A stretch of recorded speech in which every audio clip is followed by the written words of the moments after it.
Here's what we think they're going to do to attack us in the second half. Nice first half that we've had, guys, but be prepared for some change-ups. We're going to see them when we kick it off in the second half. See how they handle any adjustments that might be made defensively. And they're going to get this one all the way out across the 45. 23 yards on the play. Big Ben, with his size, sometimes it still surprises me when he can dance for a first. He's the preeminent quarterback at taking contact, shedding it, and turning it into a big play. You know what they say about him? It's not the first 3 seconds of the play that you're worried about with him. It's the next 3. Takes the hit, and now he creates a big one.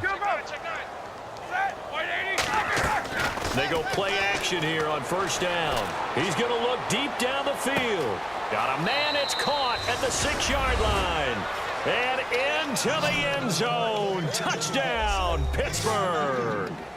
Ladarius Green with his 16th touchdown of the year. And this Steelers offense, they continue to pour it on.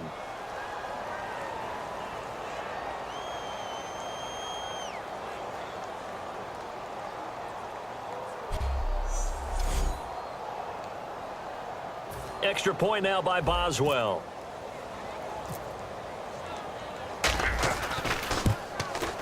And the lead grows even larger here in the third quarter. That drive started on their own 25. 2 plays, 75 yards later, into the end zone.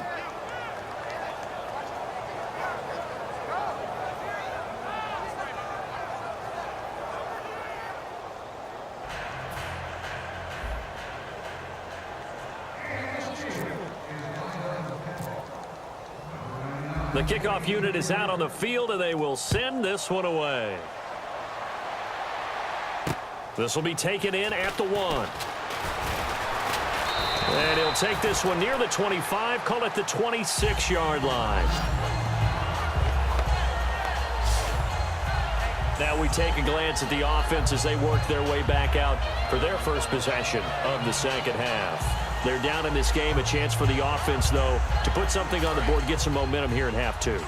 Try and get things kick-started for them. And you know at the half, they discussed how they were going to get that done. This is where scripting comes into play a lot of the time. How many plays do you script coming out of the second? Most of the time in the first half, you're scripting 12 to 16. I think in the second half, you're really scripting more like 8 to 10. Kind of a starter or an opener, whatever terminology they use. Just something to get you off to a quick start.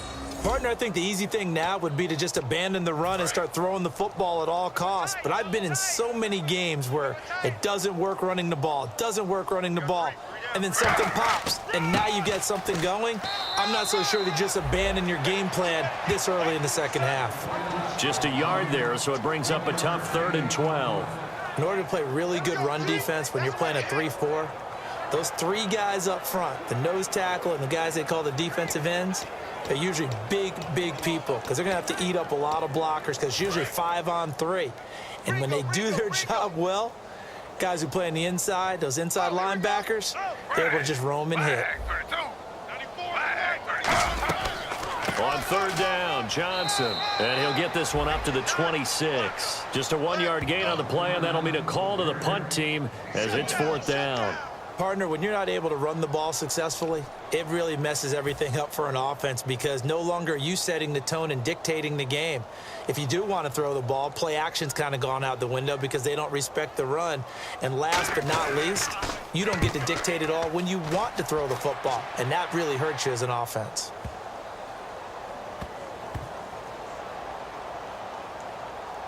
And did they keep it in? They did. They kept it in. It's down close to the goal line at the 1-yard line. Now the Steelers offense gets ready to get back onto the field. And that recipe on their last drive that resulted in a touchdown looked pretty good, so they'll be hoping to do that once more. And it takes me back to when we sat with the offensive coordinator and the head coach. They felt pretty good. And can you believe it? It's a second safety in this ball game. Well, this O-line, they've had trouble with a pass rush all game long. This time it cost them 2 points. I mean, you've got a quarterback back there who's running for his life, and he's had no time to throw the football. They've sacked him time and again, and this time they do it in the end zone. You said it, partner. No time, none whatsoever. This will be fielded at the 17.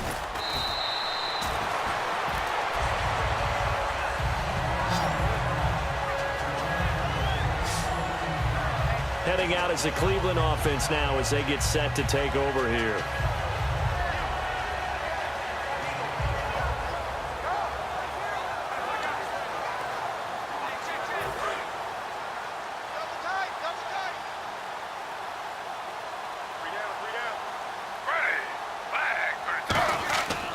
He'll try to get the offense going with Johnson. And he'll lose yardage here, going down back at the 28. It's a loss of 2 there, bringing up second down. One of the beauties of a 3-4 defense is that you have flexibility with your linebackers, and you can put them in different spots. But one of the downsides is an offensive team that's committed to running the football, you can get your big offensive linemen up on linebackers quicker, and that usually gives you an advantage in running it. On second down, here's Griffin. Screen play, Johnson. And he's able to get out to the 32, brought down there.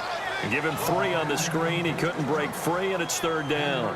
I love Duke Johnson's versatility coming out of the University of Miami, and he's done nothing to dispel that. Boy, he can catch the ball. He had 61 catches in 2015. And didn't even play a full season due to injuries. Yeah. Boy, his potential, almost unlimited.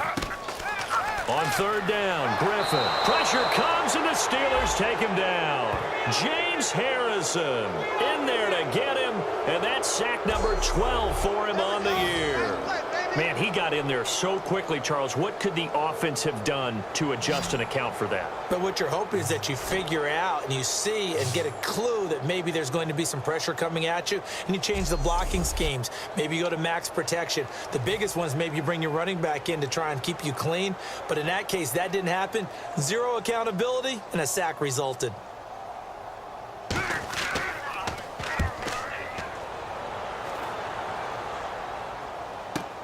Now Brown. Spinning past him.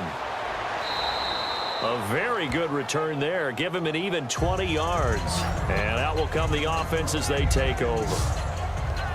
Out comes the Steeler offense now, ready to see what they can do here. And last time they surrendered the safety, we know they don't want to do that again. That is just one of those oddities in scoring that we get, and it's just so strange to see that go up on the board, and then you got to make sure that that doesn't happen to your team again. They've got to take care of the ball. But, boy, it juices up the defense. Oh, without a doubt. That's a great way to score some points.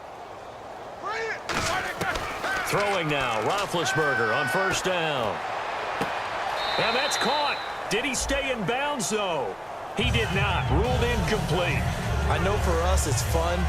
And it's not so much fun for the rookie receivers when we see them coming into the league and we're going to training camps. You see them working on getting 2 feet down instead of 1. But the best ones train in college trying to get 2 down instead of 1, so the transition's a little bit less. In this case, though, wasn't able to complete it anyway. He sets to fire deep. And the defense loses him. It's complete. And into the end zone. Touchdown, Pittsburgh. Martavis Bryant with his second touchdown of the game, number 8 on the season. And this Steelers offense is running away with this one. In order to lead in a game, you're going to get plenty of contributors, but that's his second touchdown catch of this game. He's one of the key guys in this one. And you better believe he'll be looking for the hat trick here as this one continues to go. Boswell for the extra point.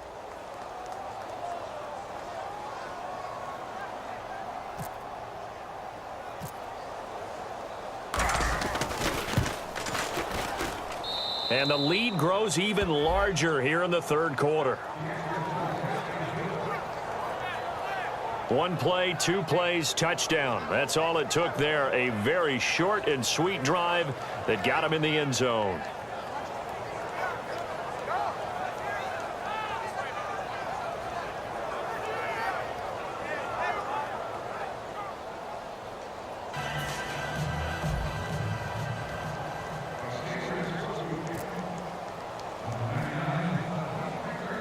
The kickoff team on the field now as they will send this one away.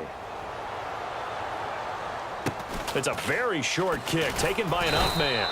And they're going to wind up with pretty good starting field position as they get it up past the 35. Now the Browns offense, they get ready to head back onto the field.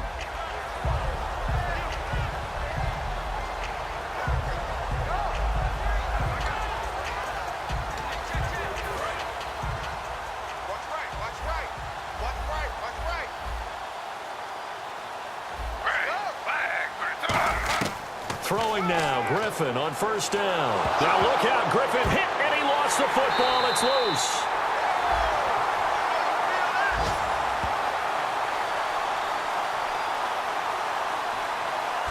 So it goes as a fumble, but the key thing, not a fumble loss. Yeah, that stat's big, isn't it? I mean, I remember watching teams play. The ball might be on the ground a number of times during the game, but the other team doesn't get it. That's a huge difference in the ball game. And in this case, they were able to retain possession. The fumble, but they're able to maintain possession. Now it's second down. They stay on the ground. This time it's Johnson. Nothing there, no gain, and now they're looking at a 3rd and 15. So nothing there. I don't know that that's all in the back, though. You got to look at blocking there, don't you? I would agree with that totally. At some point, they have to win at the point of attack. Instead, it was the defense getting it done again and holding them to no gain. Watch 82.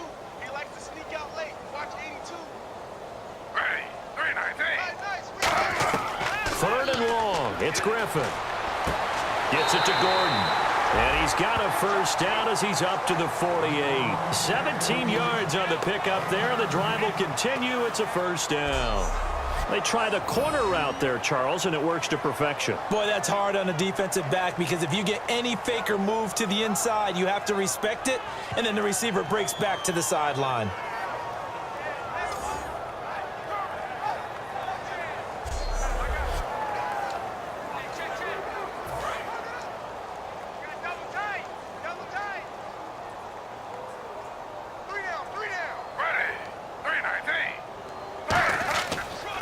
First down carry here for Johnson. And he is going to lose yardage here. That's going to go as a loss of 2, and it'll be second down. And the offense there, the O-line, everybody really on offense, they were just manhandled at the point of attack. Yeah, you could pretty much call them all out, couldn't you? Almost by name, right? That was a very tough sequence for the offensive line. But how about that defensive front creating a new line of scrimmage and creating a lost yardage possibility? They'll run it now out of the gun. And he is going to lose yardage here. They'll wind up losing 3. And now it's 3rd down. Brandon, there's no doubt the defense has to be excited after stacking up back-to-back running plays. But I still remember my old coaches saying, after you've had some success, you better be careful. They might have an answer for you. So make sure you watch your keys, play your techniques, and don't get overconfident. Now it's Griffin. And the pressure getting to RG3. He's brought down for the sack. Brandon, what I remember most about playing with guys who knew how to rush the passer, they would just tell you, just cover people for me, just long enough for me to get there. And that's exactly what happened on that play. Here's Andy Lee now as he's on to punt for Cleveland.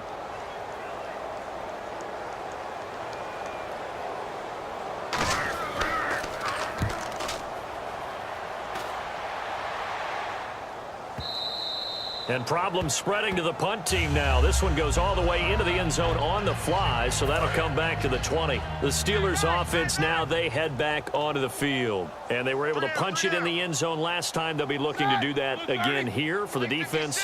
Obviously, they'll be looking to stop them from punching it back in the end zone. It always is punch, counter punch, isn't it? And he's taken down. Back at his own 7. The defense rising to the challenge and setting him back on the sack. How about that one? The so-called little guys putting the pressure on. That was the strong safety. When I was in college, we often called that a lightning blitz. On second down, Roethlisberger. He's going to leave this for his running back. It's complete. He lost 2 there, and it's 3rd down. I'm not sure how many people anticipated Le'Veon Bell being such a huge part of the passing offense when he came out of Michigan State. Remember how thick he was? A big, bulkier runner. Slimmed down since he got to the NFL, and that increased all aspects of his game. Yeah, because 2 years ago, he caught 83 passes. Last year, 24, but then he had the injury. You got to think they're going to continue to get him more involved like they did there. I don't think there's any question.